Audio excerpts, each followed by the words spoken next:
ملتمسوں خطیب اہل بیت مبلغ اسلام جناب علامہ سید ابصار نقوی صاحب سے رونق افروزی پر ہوں اور ذکر محمد و آل محمد بیان فرمائیں۔ اعوذ باللہ من الشیطان الرجیم، بسم اللہ الرحمن الرحیم۔ الحمد للہ الذی لم یتخذ صاحبۃ ولا ولدا ولم یکن لہ شریک فی الملک ولم یکن لہ ولی من الذل وکبرہ تکبیرا۔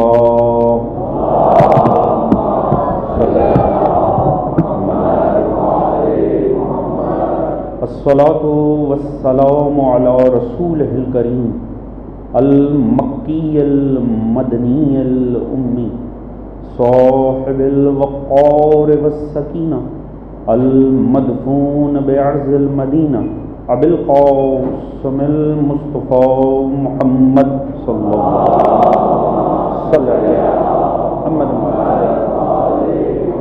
وعلى آلہ الطیبین الطاہرین المعصومین الذین اذهب اللہ عنہم الرجس وطہرہم تطہیرا۔ صلی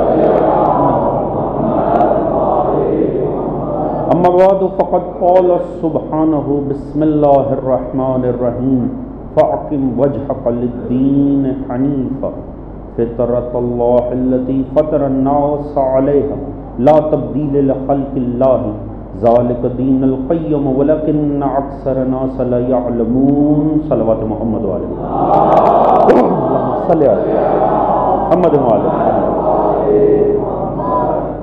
دعا ہے رب کائنات بصدق ذکر محمد و آل محمد، اس فرش عزا کا بچھایا جانا، تمام دوستوں کا اس میں شریک ہونا، منتظمین کی یہ محنت، پروردگار عالم بحق آل محمد ہماری اس قلیل سی زحمت کو اپنی بارگاہ میں کثیر شمار فرمائے۔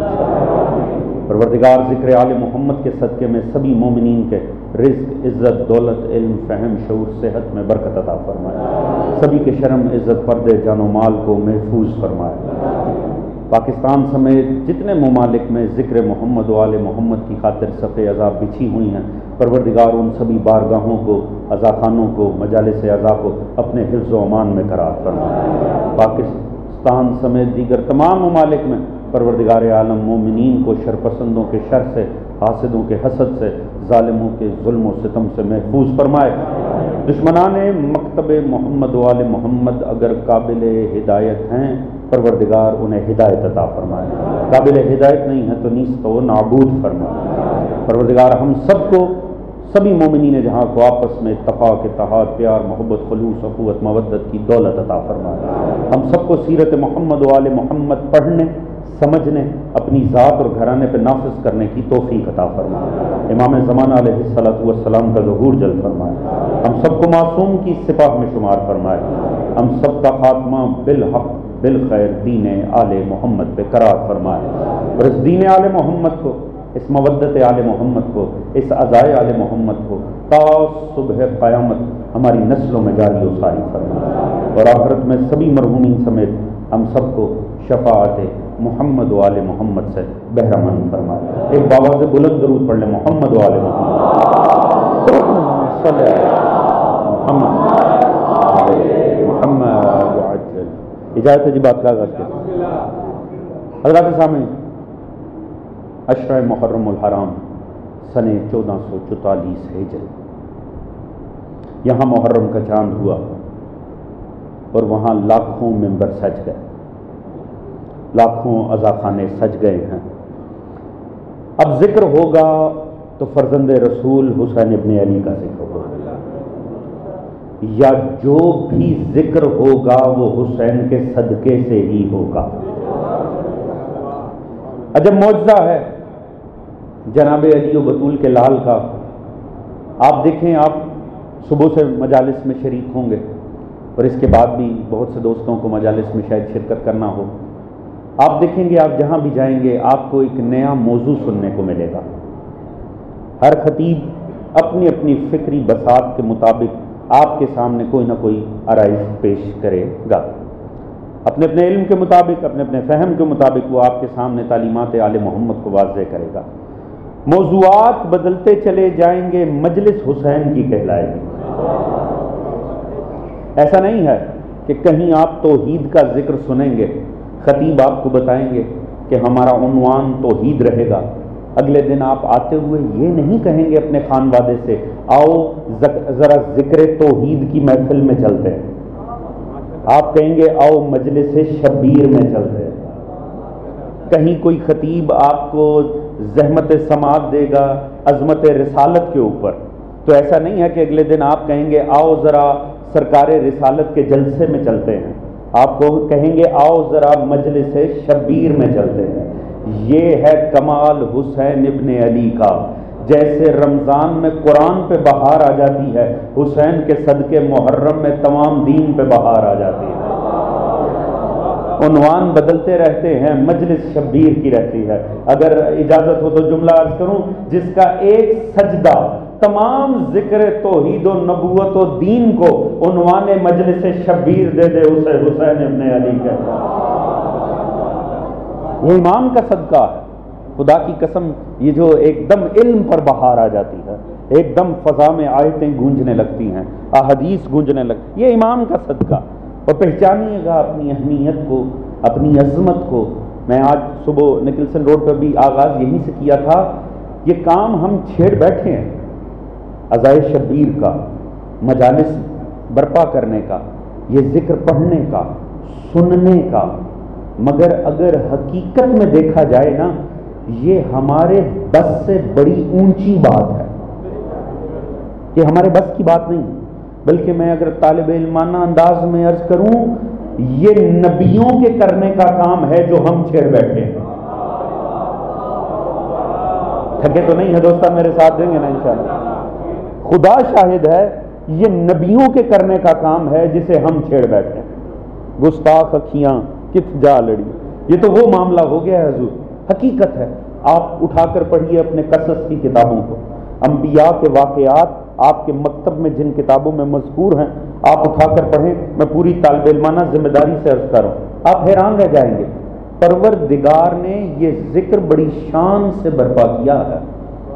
ہوتا کیا ہے، ہم نے دیکھا انبیاء کہیں نہ کہیں اپنی زندگی میں، اپنی حیات مقدس میں خدا انہیں گھیر کے کربلا میں لایا۔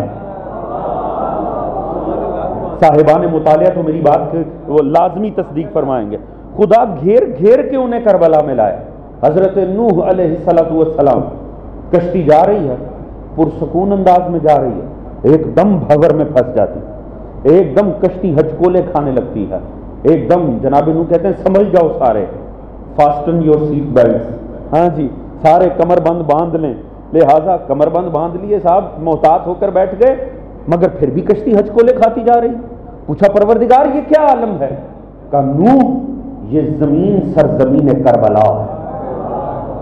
کہا پالنے والے کربلا کیا ہے؟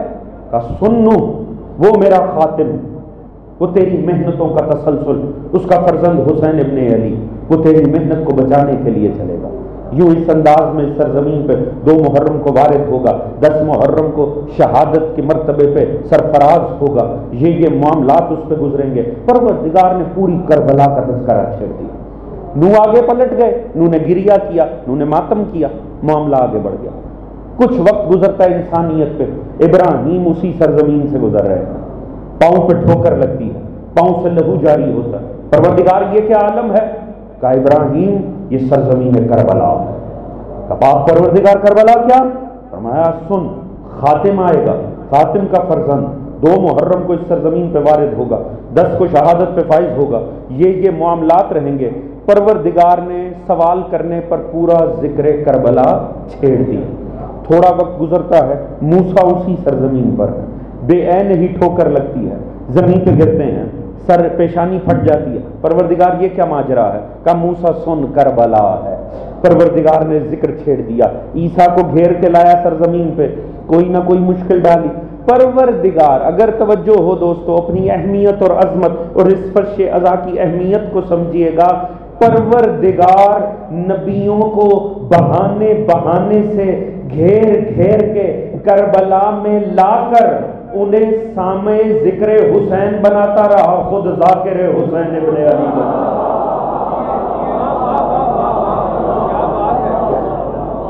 پروردگار خود ذاکر بنتا رہا، انہیں سامع ذکر حسین بناتا رہا۔ تو حضور اسی لیے میں نے عرض کیا یہ نبیوں کا شیوا ہے۔ خدا کی قسم ہم بہت بڑے کام پہ ہاتھ ڈال بیٹھے ہیں، یہ ہماری اوقات سے بہت بالا تر کام ہے۔ یہاں پڑھنا سنت الہی ہے، سننا سنت انبیاء ہے۔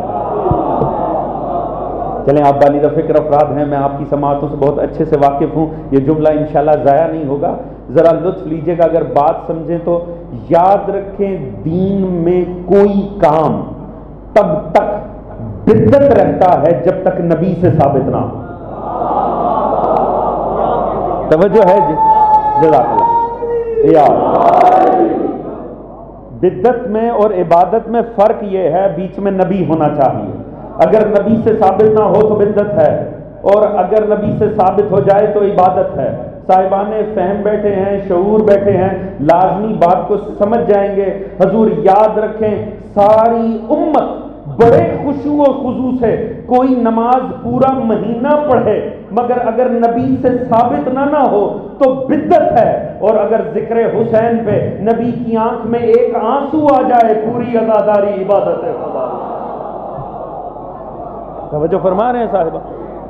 تو یہ خدا شاہد ہے یہ نبیوں کا شیوا ہے، لہذا اپنے مقام و منزلت کو مد نظر رکھیں۔ تمہیداً یہ گفتگو اس لیے عرض کی کہ انتہائی احتیاط کریں، جب کیونکہ پہلی مجلس ہے، میرا طالب علمانہ فریضہ ہے کہ میں یہ عرائض آپ کے سامنے پیش کروں، شرکت کریں۔ 10 دن کی بات یاد رکھیں، پورا سال انسان عبادت کرے، ماہ مقدس رمضان میں کی گئی عبادت کے ایک لمحے کے برابر شمار نہیں ہوتا۔ بے عین ہی عرفاء جانتے ہیں، عزادار پہچانتے ہیں، سارا سال عزائے مظلوم کی جائے، مگر یہ جو 10 دن ہیں نا، ان کی تاثیر کو حاصل نہیں کیا جا سکتا۔ حتی الامکان کوشش کریں مجالس میں شریک ہوں، جتنا ہو سکتے ہیں۔ جو نزدیک ترین عزاخانہ ہے وہاں سب سے زیادہ شرکت کریں، جو نزدیک کی مجلس ہے اس میں سب سے زیادہ۔ یہ نہیں ہے منہ دکھائی کی خاطر دوسرے شہر میں چلے جائیں اور حسین خاطر ساتھ عزاخانہ میں داخل نہ ہوں، یہ نہیں ہونا چاہیے۔ حق ہے ان عزاخانوں کا، جو آپ کے قریب ہے وہاں شریک ہوں، لازمی مجالس میں شرکت کریں، اور مقصد نہ خطیب کو آزمانا، نہ عزادار کی آزمائش کرنا، نہ ارد گرد والوں کو جج کرنا، مگر فقط نیت حسین ابن علی ہونی چاہیے۔ خلوص دل سے مجالس میں شریک ہوں۔ یہ 10 دن ہیں، زندگی کا پتہ کوئی نہیں ہے۔ آپ کے علاقے کی بات ہے، یہاں جوانوں کی میتیں اٹھ رہی ہیں، لہٰذا نہیں پتہ نہ جانے کس گلی میں زندگی کی شام ہو جائے، لہٰذا کوشش کریں جو وقت ہے، عزاداری سے بڑی کوئی سعادت نہیں ہے، اپنے آپ کو اس سے وابستہ کریں، اور جب عزاخانہ میں داخل ہوں مہمان بن کے نہیں عزادار بن کے داخل ہونا چاہیے۔ ایک درود پڑھ لیجئے محمد و آل محمد کے۔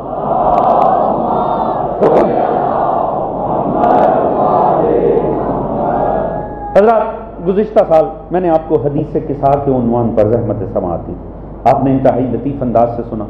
ہو سکتا ہے کسی نہ کسی کوئی نہ کوئی کچھ نہ کچھ مطالب کا کوئی خاکہ آپ کے ذہنوں میں باقی ہوگا۔ امسال میں جو طالب علمانہ عرائض آپ کے سامنے پیش کرنا چاہتا ہوں، اس موضوع کا عنوان ہے دین فطرت۔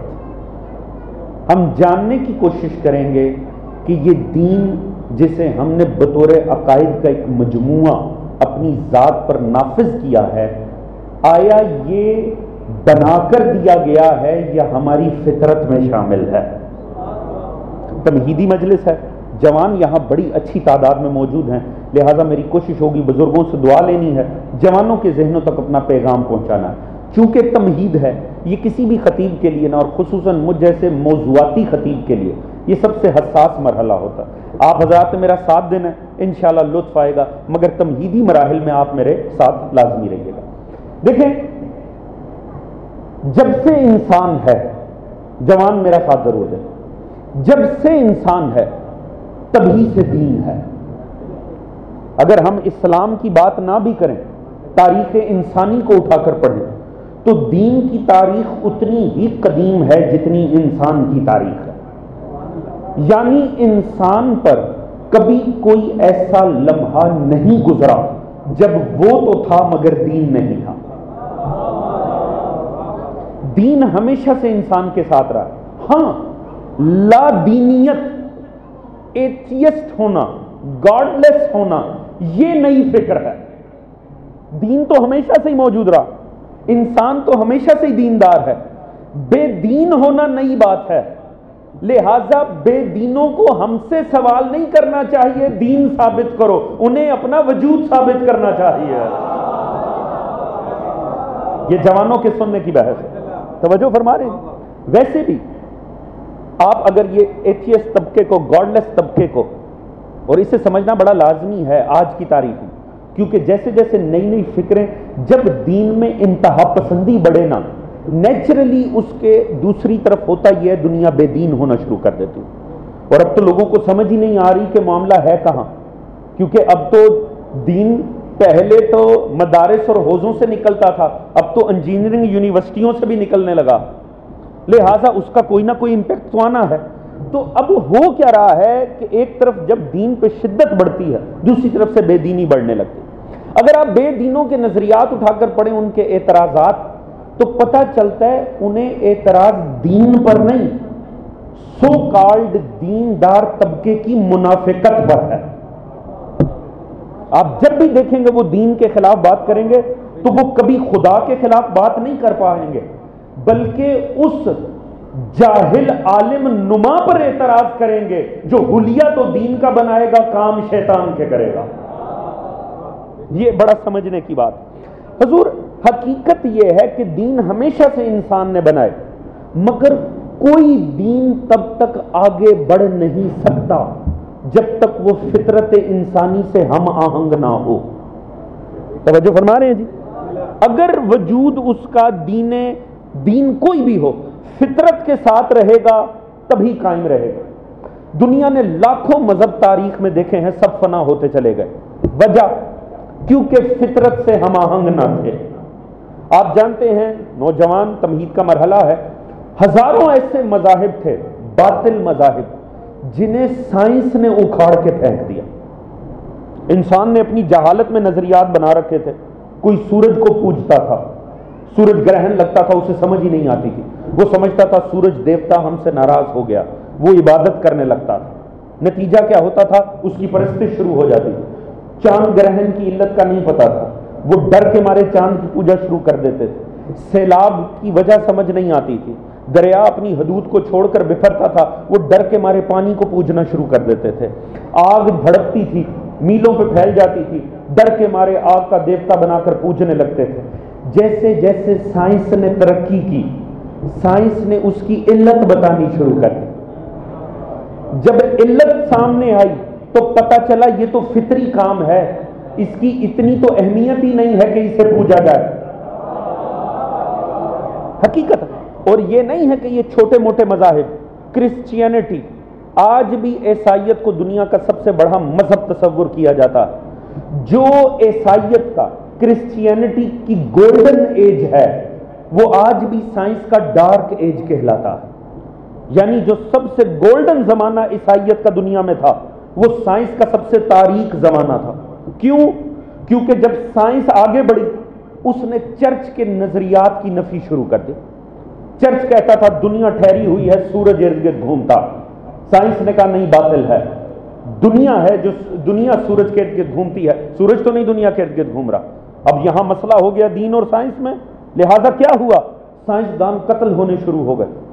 اس دور میں کرسچینٹی نے کتنے سائنس کے علم بردار شہید کر دیے، کتنے شہدائے سائنس دنیا میں گزرے ہیں جو صرف اس بات کی پاداش میں قتل ہو گئے، پاداش میں، کہ انہوں نے اپنے اپنے دور میں اللہ کی حکمتوں کو واضح کیا. برداشت ہی نہیں ہوا مذہبی طبقے سے، مار دیا انہیں. دنیا کے پوری توجہ، لطف آئے گا، میں بہرحال بات کو مشکل نہیں کروں گا، پوری دنیا کے مذاہب نے اپنے وجود کو برقرار رکھنے کے لیے سائنس پر پابندی لگائی کہ اگر سائنس پر پابندی رہے گی تو ہمارا وجود رہے گا۔ یہ حقانیت دین مصطفیٰ ہے کہ مصطفیٰ کے وارث نے جعفر صادق نے بیٹھ کر سائنس پڑھانی شروع کر دی۔ تم پڑھتے چلے جاؤ، جتنا پڑھتے چلے جاؤ گے خالق آل محمد کو پہچانتے چلے جاؤ۔ توجہ فرما رہے سر، توجہ فرما رہے ہیں صاحب۔ یہ کمال دین سرکار مصطفیٰ ہے کہ اس دین نے کہا پڑھو، اس دین نے اقرا سے آغاز کر دیا بات کا، اس دین کے علم برداروں نے بیٹھ کر سائنس پڑھانی شروع کر دی کہ پڑھو، تم جتنا خدائی حکمتوں کو جانتے چلے جاؤ گے اتنی ہی جبین بندگی اللہ کی بارگاہ میں جھکتی چلی جائے گی۔ یہ اعتماد ہے دین مبارک اسلام۔ اسلام نے کیا دعویٰ کیا؟ آج اس تمہید کے مراحل میں وہ آپ کے سامنے واضح کروں۔ میں نے آپ کے سامنے سورہ مبارکہ روم کی 30ویں آیت پیش کی ہے، سورہ روم کی 30ویں آیت۔ ارشاد خداوندی ہے بسم اللہ الرحمن الرحیم فَأَقِمْ وَجْهَكَ لِلدِّينِ حَنِيفًا۔ اے حبیب آپ اپنے رخ انور کو دین حنیف پر مرکوز رکھیے، اپنے چہرہ اقدس کو اسٹریٹ دین کی طرف رکھیے، دین حنیف کی طرف رکھیے۔ وہ کیا ہے؟ فطرت اللہ التی فطر الناس علیہا، اللہ کی وہ فطرت جس پہ اس نے انسان کو خلق کیا۔ یعنی اللہ نے اپنے دین کو فطرت قرار دیا، وہ فطرت جس پر اس نے انسان کو خلق کیا ہے۔ فطرت اللہ التی فطر الناس علیہا لا تبدیل لخلق اللہ، اللہ کے طریقہ تخلیق میں کوئی تبدیلی واقعہ نہیں ہوتی۔ ذالک الدین القیم ولکن اکثر الناس لا یعلمون، یہ وہ سیدھا دین ہے، یہ میرا اسٹریٹ پاتھ ہے، یہ میرا سچا سیدھا کامل ستھرا راستہ ہے۔ ولکن لیکن اکثر الناس لا یعلمون، اکثریت ہے جو جانتی ہی نہیں ہے۔ توجہ فرما رہے ہیں صاحبان، آیت نے ہمیں کیا بتایا؟ اللہ اپنے حبیب سے کہہ رہا ہے اپنے رخ انور کو دین کی طرف رکھیے، سیدھے دین کی طرف۔ وہ جو دین حنیف ہے وہ میری وہ فطرت ہے جس پہ میں نے انسان کو خلق کیا۔ اس کا مطلب ہے دین ہے فطرت، فطرت ہے دین۔ توجہ فرما رہے ہیں جی؟ جب ہم فطرت کا حوالہ دیتے ہیں اس کا مطلب ہے ہم دین کی بات کر رہے ہیں۔ لفظ فطرت کی بناوٹ، چونکہ تمہید کے مراحل ہیں، لطف آئے گا اگر آپ حضرات نے توجہ فرمائی، اور اسی کی بنیاد پہ یہ موضوع ڈیولپ ہوتا چلا جائے گا۔ فطرت کسے کہتے ہیں؟ فطرہ۔ فطرہ کے ظاہری معنی ہے انتہائی ابتدائی خلق ہونا اور کامل ہونا۔ توجہ فرما رہے ہیں جی؟ اس لفظ کو لے کر علماء عرب کے اندر بڑی بحث رہی کہ یہ لفظ آخر آیا کہاں سے۔ یہ جو لفظ فطرت قرآن نے استعمال کیا، بعض نے کہا شاید قرآن سے پہلے یہ لفظ مستعمل نہیں تھا، یہ استعمال نہیں ہوتا تھا، یہ یوز میں نہیں تھا، یہ شاید سب سے پہلے قرآن نے انٹروڈیوس کیا، مگر پتہ چلا نہیں، قرآن نے تو کوئی نیا لفظ انٹروڈیوس ہی نہیں کیا، نیا لفظ متعارف ہی نہیں کیا۔ جناب عبداللہ ابن عباس، آپ جانتے ہیں نا عبداللہ ابن عباس کو، مولا امیر کے کزن ہیں، جناب ابو الفضل العباس کے سسر ہیں، جناب عبداللہ ابن عباس جنہیں حبر الامت قرار دیا جاتا ہے۔ سواد اعظم میں امت کے اندر قرآن کا سب سے بڑا عالم ہے، یعنی عالم اسلام قرآن کو لے کر جس صحابی کو سب سے بڑا قرآن فہم گردانتے ہیں وہ عبداللہ ابن عباس ہے۔ اتنا بڑا عالم تھا قرآن کا کہ فرماتے تھے اگر میرا اونٹ صحرائے عرب میں گم جائے تو میں نقش پا سے تلاش نہیں کروں گا، میں قرآن کھول کر دیکھ لوں گا میرا اونٹ کہاں گیا۔ توجہ فرما رہے ہیں بھائی، ہر رتب و یابس قرآن میں ہے۔ وہ کہتے ہیں میں قرآن کھول کر دیکھوں گا میرا اونٹ کہاں گیا ہے۔ جسے امت نے سب سے بڑا عالم کہا نا، اس نے عشاء پہ مولا امیر سے الحمد کی تفسیر پوچھی تھی، مولا نے بسم اللہ کی بے پہ روک کر کہا عبداللہ نماز فجر نہ پڑھ لیں۔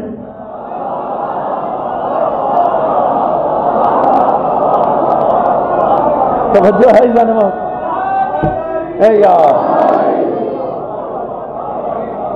توجہ ہے جی، اس دنیا کی قسمت یہ خاک پائے علی سے بلند ہو ہی نہ سکے. توجہ فرما رہے ہیں جی. تو حضور عبداللہ ابن عباس کہتے ہیں مجھے اس لفظ کا معنی نہیں سمجھ میں آیا.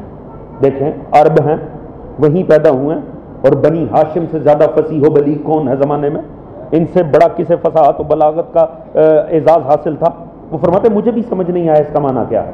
کہتے میں نے دو بدوؤں کو آپس میں لڑتے ہوئے دیکھا. دو بدو آپس میں لڑ رہے تھے، کنواں کھودا گیا، فوراً پانی نکلا. تو ایک بدو دوسرے بدو کا گریبان پکڑ کے کہہ رہا تھا انا فاتح، میں اسے سب سے پہلے نکالنے والا. وہ کہتے ہیں اس وقت مجھے سمجھ آئی قرآن نے لفظ فطرت کیوں استعمال کیا. پروردگار کہتے ہیں میں فطرت پہ خلق کرتا ہوں، یعنی میرے اور تمہارے میں فرق یہ ہے تم ایک شے بناتے ہو اگلے سال بدل دیتے ہو، پھر اس سے بہتر بناتے ہو، ایک نیا ماڈل آ جاتا ہے، اگلے سال نیا ماڈل آتا ہے. ہر ماڈل آ کر بتاتا ہے پچھلا ناقص تھا. یہ نیا ماڈل آنا کامل ہونے کی دلیل نہیں ہوتی، پچھلے کے ناقص ہونے کی دلیل ہوتی ہے. یہ جب بھی نئے نئے تجربے کیے جائیں نا، اس سے ثابت ہوتا ہے پچھلے غلط تھے. اللہ تعالیٰ بات پہنچ رہی ہے کہ نہیں پہنچ؟ توجہ ہے جی. کبھی نامزد کر دیا، کبھی شورا ہو گئی، کبھی تلوار نکل آئی، ہر دفعہ پتہ چل رہا ہے جو پہلے ہو رہا ہے وہ غلط ہو رہا ہے. توجہ فرما رہے ہیں صاحبہ؟ وہ کہتے ہیں پر ہم بناتے ہیں غلط، بناتے ہیں ہم، کرتے ہیں غلط، خلق کرتے ہیں، نیا ماڈل لے کر آتے ہیں. خدا نے فرمایا فطرت اللہ التی فطرنا، میں وہ ہوں جو فطرت پہ خلق کرتا ہے. میں پہلا اتنا کامل بناتا ہوں کہ کوئی نقص ہی نہیں ہوتا. اللہ جانے وہ خالق کتنا عظیم ہے جس کی پہلی مخلوق محمد مصطفیٰ صلی اللہ علیہ وآلہ وسلم. اللہ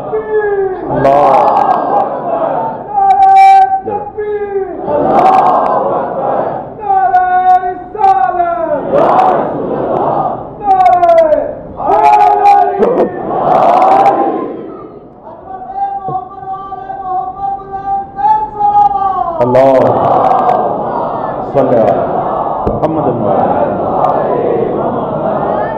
جزاک اللہ. توجہ ہے دوستان کی جی.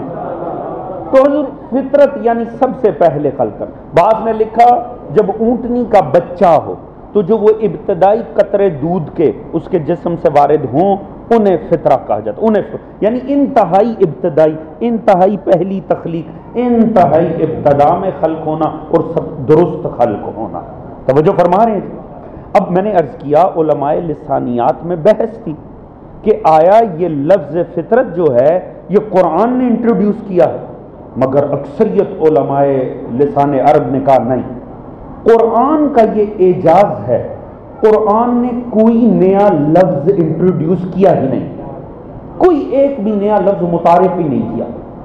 اللہ رب العزت نے قرآن کو ادب کی کتاب نہیں ہدایت کی کتاب بنایا.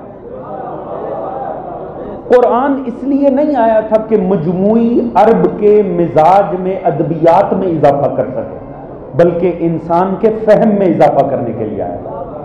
لہذا پروردگار نے وہی الفاظ جو لوگوں کے درمیان رائج تھے اللہ نے انہیں اٹھایا، انہیں ربط دیا تو آیتیں بن گئے، آیتیں ملی تو سورے بن گئے، سورے جوڑے تو قرآن بن گئے. اور چونکہ کسی مخصوص مہینے میں ہمیں 30 دن مخصوص نماز امت کو پڑھنی تھی اس لیے 30 پاروں میں بھی تبدیل ہو گئے. توجہ فرما رہے ہیں جی.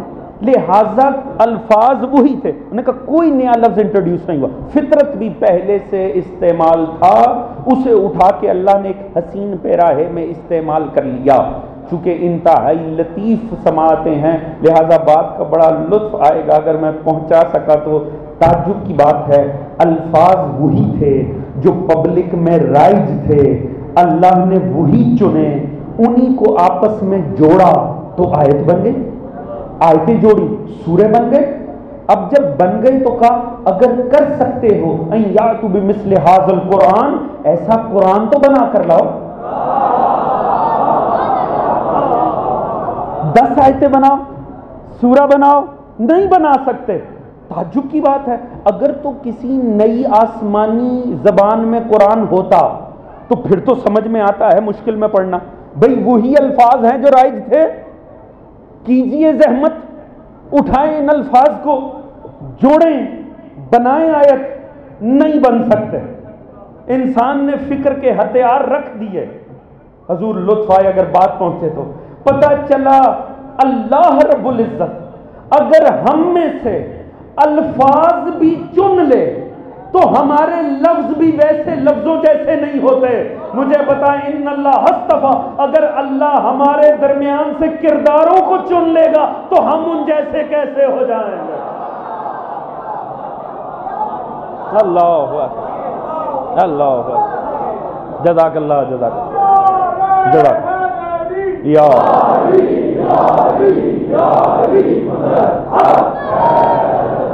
توجہ فرما رہے ہیں صاحبان۔ تو قرآن نے یہ دعویٰ کیا کہ سنو، یہ اللہ نے تمہیں اپنی فطرت پر خلق کیا۔ اب یہاں علماء نے لکھا، یہاں دین کو اللہ نے لفظ فطرت کو دین کے مترادف کے طور پر پیش کیا۔ اب چاہے لفظ فطرت استعمال ہو چاہے دین استعمال ہو، معنی ایک ہوگا۔ علماء نے لکھا 3 ایسے الفاظ ہیں جنہیں اللہ رب العزت، شہید مرتضی مطہری کی کتاب فطرت موجود ہے، آپ اٹھا کر پڑھیے، انتہائی لطیف کتاب ہے، اس کی تمہید میں یہ بات موجود ہے۔ وہ فرماتے ہیں 3 ایسے الفاظ ہیں جنہیں اللہ رب العزت نے قرآن میں دین کے مترادف کے طور پر پیش کیا، یعنی دین کے لفظ دین کی جگہ انہیں استعمال کیا۔ ایک یہ سورہ روم میں لفظ فطرت، دوسرا 138ویں آیت سورہ بقرہ کی، پروردگار نے بات کی کرسچینٹی کی، عیسائیت کی، صبغۃ اللہ ومن احسن من اللہ صبغہ ونحن لہ عابدون۔ رنگ تو فقط اللہ کا رنگ ہے، اللہ کا صرف رنگ ہے، اور ہم سوائے خدا کے کسی کی عبادت نہیں کرتے۔ یہ آیت کیوں آئی؟ ہو یہ رہا تھا، آپ ابھی بھی دیکھیں گے، آج بھی یہ پریکٹس عیسائیت میں رائج ہے، جب ان کے ہاں کرسچنز میں کوئی بچہ ہوتا ہے تو اسے پادری کے پاس لے جایا جاتا ہے چرچ میں، وہ اسے ایک غسل کرواتا، اسے کہتے ہیں بیپٹائز کرنا۔ آج بھی لاہور کے چرچوں میں بھی یہ کام ہوتا، پوری دنیا میں نصارہ بچوں کے ساتھ، جو نصارہ کے دیندار گھرانے ہیں ان میں آج بھی یہ پریکٹس موجود ہے کہ جب بھی کوئی بچہ پیدا ہوتا ہے تو اسے پادری یا بشپ جو بھی ہو وہ اسے غسل دیتے ہیں، اسے چرچ میں غسل دیا جاتا ہے اسے پاک کرنے کے لیے۔ مقصد اور تھیم کیا ہے؟ یہ غسل کس بات کا ہے؟ وہ کہتے ہیں کہ یہ جو بچہ پیدا ہے نا، یہ کوڑا ہے، یہ کچھ نہیں رکھتا، اس غسل کے ذریعے اس پر عیسائیت کا رنگ چڑھایا جا رہا، یعنی اس پہ کرسچینٹی کا رنگ چڑھایا جا رہا۔ یہ پریکٹس جب مسلمانوں کو پتہ چلی، انہوں نے سرکار حبیب کبریا سے فرمایا کہ سرکار جب بھی ان کے ہاں کوئی بچہ ہوتا ہے وہ اسے غسل دیتے ہیں، اور تھیم یہ ہے کہ اس غسل کا مطلب یہ ہے کہ اس پہ عیسائیت کا رنگ چڑھایا جا رہا۔ قرآن کی آیت آ گئی، صبغۃ اللہ ومن احسن من اللہ صبغہ۔ تم کون سے رنگ چڑھا رہے ہو؟ رنگ تو فقط اللہ کا رنگ ہے، تم اس پہ رنگ چڑھا رہے، میں نے اسے اپنے رنگ میں رنگ کے بھیجا ہے۔ فطرت کے نام پر یہ پہلے سے میرا دین لے کر آیا ہے، تم سمجھ رہے ہو یہ بے دین ہے، یہ میرے پاس سے فطرت کے عنوان پر دین لے کر آیا۔ لہذا دوسرا جو بات ہوئی وہ ہوئی فطرت، کیا دوسرا مترادف دین کا رنگ، صبغہ، ایک فطرت ایک صبغہ۔ تیسرا کون سا ہوا؟ حضور یہ پروردگار نے سورہ آل عمران میں جناب ابراہیم کا ذکر چھیڑا۔ آپ جانتے ہیں آج بھی اسلام سے بھی 2 سینئر مذاہب، کرسچینٹی اور جوڈازم، یہودیت عیسائیت، ان دونوں کا یہ دعویٰ ہے کہ ابراہیم ہمارے جد ہیں۔ ایسے ہی ہے نا جی، نصارہ یہ کہتے ہیں کہ ابراہیم ہمارے جد ہیں، یہود نے دعویٰ کیا کہ ہمارے جد ہیں، عالم اسلام کا یہ دعویٰ تھا ہمارے جد ہیں۔ رسول نے فرمایا میں تسلسل ابراہیم میں ہوں، میں شریعت ابراہیمی کا تسلسل ہوں۔ لہذا بحث ہونے لگی عرب کے اندر، مسلمان عیسائی یہود آپس میں بحث چڑھ گئی، وہ کہیں کہ ابراہیم کا ذکر کیوں کرتے ہو، وہ تو ہمارے ہیں۔ انہوں نے کہا صاحب ابراہیم کا تم کیوں ذکر کرتے ہو، ابراہیم تو ہمارے ہیں۔ سورہ آل عمران کی آیت آ گئی، ما کان ابراہیم یہودی ولا نصرانیہ ولکن کان حنیفا مسلما۔ ابراہیم نہ یہودی تھے نہ عیسائی تھے، وہ تو حنیف مسلمان تھے۔ توجہ ہے دوستو، کہیں تمہید سے گھبرا تو نہیں گئے؟ چلیں اگر بات سمجھ میں آئے تو جملہ لطیف عرض کیے دیتا ہوں، آپ کی توجہات کو بھی مجھے ساتھ رکھنا ہے۔ فرمایا نہ یہودی تھے نہ عیسائی تھے، حنیف مسلمان تھے۔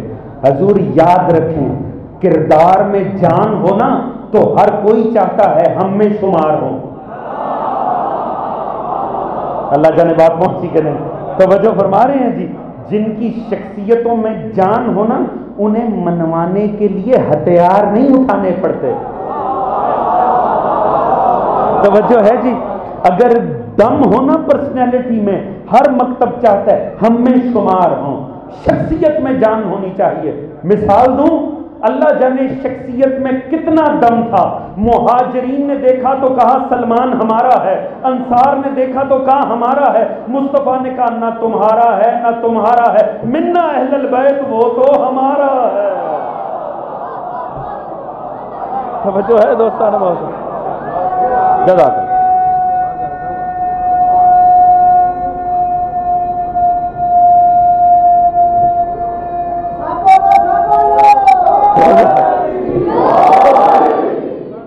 توجہ فرما رہے ہیں صاحب؟ فرمایا نہ اپنی طرف نہ کھینچو، وہ تو ہمیں شخصیت میں دم ہونا چاہیے۔ حضرت ابراہیم کے متعلق یہود چاہتے تھے ہمارے میں شمار ہوں، نصارہ نے چاہا کہ ہم میں ہوں، مگر پروردگار نے فرمایا نہیں، نہ وہ یہود کے ہیں نہ نصارہ کے ہیں، وہ تو حنیف مسلمان تھے۔ اور اس بات کی تکرار سورہ نحل کی 120ویں آیت، 120th آیت سورہ نحل کی، اللہ نے اس بات کی تکرار بھی کی ہے، ان ابراہیم کان امۃ قانت للہ حنیفا ما یک من المشرکین۔ فرمایا ہمارا ابراہیم وہ اپنی ذات میں ایک پوری امت تھا۔ خدا کی قسم بڑی اعزاز کی آیت ہے ابراہیم کے حق میں۔ اللہ نے کسی نبی کو پوری امت قرار نہیں دیا، فرمایا ابراہیم اپنی ذات میں پوری امت تھے اور وہ حنیف راستے پر تھے، وہی اسلام، وہ حنیف مسلمان تھے۔ ما یکم من المشرکین، وہ مشرکوں میں سے تھوڑی تھے۔ کہا یہودی اور عیسائی کہاں مشرکوں میں گھسائے جا رہے؟ نہیں، نہ وہ مشرک ہے، وہ تو حنیف ہے۔ یہ ابراہیم کے اعزاز میں بہت بڑی آیت ہے کہ اللہ نے ایک ذات کو، ہے تنہا ذات، پوری امت قرار دیا۔ آپ نے اس بات کی اہمیت نہیں سمجھی۔ ایک امت میں کتنے اولیاء خدا ہوتے ہیں، کتنے عابد ہوتے ہیں، کتنے زاہد، کتنے اتقیاء، پوری امت مل کر نماز پڑھے، تنہا ابراہیم پڑھے، برابر ہے۔ ساری امت راہ خدا میں انفاق کرے، ابراہیم ایک صدقہ اٹھا کے دے دے، برابر ہے، کیونکہ ابراہیم کو اللہ نے اپنی ذات میں امت قرار دیا۔ لے میں نے بڑا جملہ عرض کرنا ہے، اگر میرے دوستان میرے ساتھ ہوں تو، کہا ابراہیم اپنی ذات میں امت۔ تعجب کی بات ہے، تنہا ابراہیم امت، مگر یہ اعزاز ابراہیم کو پہلے دن نہیں ملا، یہ بت توڑنے پر نہیں ملا، یہ نار نمرود میں گرنے پہ نہیں ملا، یہ خانوادے کو صحرا میں چھوڑنے پر نہیں ملا، یہ بیٹے کی گردن پہ چھری رکھی نا، جب 95 سال کے بوڑھے باپ نے اپنے سب کچھ کی گردن پہ چھری رکھ دی۔ یہ ڈاکٹر علی شریعتی کا جملہ ہے، وہ کہتا ہے یہ مت سمجھنا ایک باپ بیٹے کے گردن پہ چھری رکھ رہا تھا، اللہ ایک 95 سال کے تھکے ہوئے باپ سے اس کے سب کچھ کی گردن پہ چھری رکھوا رہا تھا۔ جب وہ بھی مرحلہ ہو گیا نا، تب پروردگار نے فرمایا ابراہیم تو اپنی ذات میں امت ہے، یعنی پوری امت کے اعمال ایک طرف ہیں، ابراہیم کے ایک طرف ہیں۔ یہ جملہ ذہنوں میں رہا، آپ کل تک دعاؤں میں یاد رکھیں گے، حضور ایک ابراہیم ہے، تنہا اپنی ذات میں امت ہے۔ اتنی قربانیاں دے کر ابراہیم وہاں پہنچے جہاں ایک امت کے اعمال کے برابر ابراہیم کا عمل ٹھہرا۔ اللہ جانے مصطفیٰ کا وارث علی کیا ہے، جس کی زندگی نہیں، ایک ضرب امت نہیں ثقلین کی عبادت میں بھاری آ گئے۔ اللہ اللہ اللہ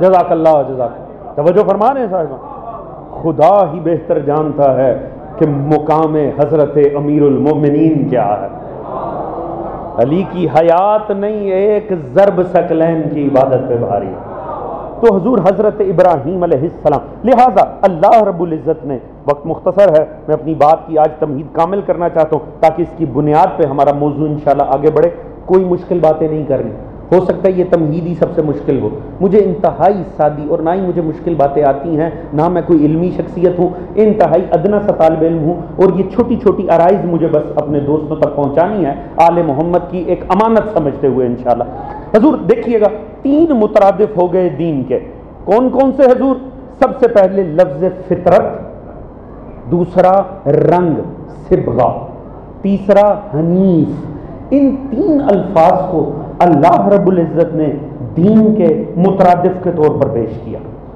اب ایک جگہ یہ تینوں لفظ ایک روایت میں اکٹھے ہو گئے اور ان کا خلاصہ اللہ نے ایک آیت میں کر دیا اور سمجھے معراج ہو گئے سوالی نے سوال کیا کس سے آپ کے اور میرے 5ویں امام محمد باقر علیہ السلام پوچھا مولا یہ کیا ہے فطرت حنیف صبغہ آپ نے فرمایا یہ تینوں وہ الفاظ ہیں کہ جن کی تعریف اور پہچان اللہ نے سورہ اعراف کی 172ویں آیت میں عالم ذر میں انسانیت سے ایک اوتھ لے کر کی توجہ ہے جی انتہائی معروف آیت آپ نے علماء سے کئی رنگ اور رخ میں سن رکھی